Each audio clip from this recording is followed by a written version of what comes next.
Why do you think there have never been any true established blood sets in Long Beach? Well, there was, before Crip came out, there, Bloods. You had AC Deucey and Crazy Nine. Those were the first cliques in Long Beach that were actually, blood related. Oh. But when Crips came out, when the Birth of Insane in 20s came out on 21st Street, they basically wiped out all those guys, and that says something in itself. You have a city of nothing but Crips that war and fight with each other. That's what I'm trying to end. I got a lot of my little homeboys that I speak and talk to and mentor, and this is what they want me to talk about.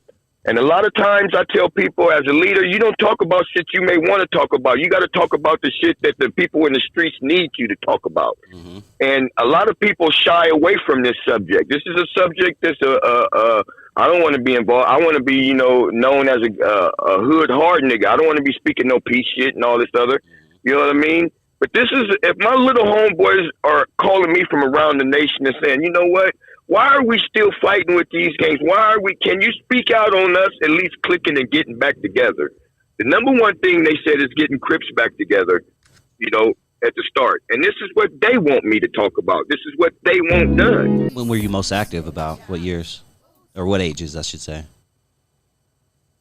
I would say from age 12 to 27. That's a long stretch. Yeah, that was a good stretch. And I'll tell you, people don't understand the violence that they see today. This violence that they talking about today is nothing. Oh, man, we grew up in the 90s. Well, yeah, 80s and 90s. It was just nuts, right? Yeah. This stuff is a cakewalk right now. It's like, man, you call this violent? I see a lot of guys who tell on each other with no respect, no honor, no family, no life, no, you know what I mean? It's like everyone for herself. That's nothing.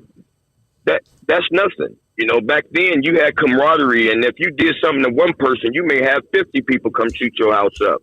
So, it's they didn't name that period in the United States history the most violentest time in history for nothing. We talk about the homicides, but then you have to add in all the people who got shot, not killed. Yeah. Beat up. Yeah, that number's quadruple what I just said, probably. Exactly. I tell people I've been shot at more times than some people that's been in the service. Yeah.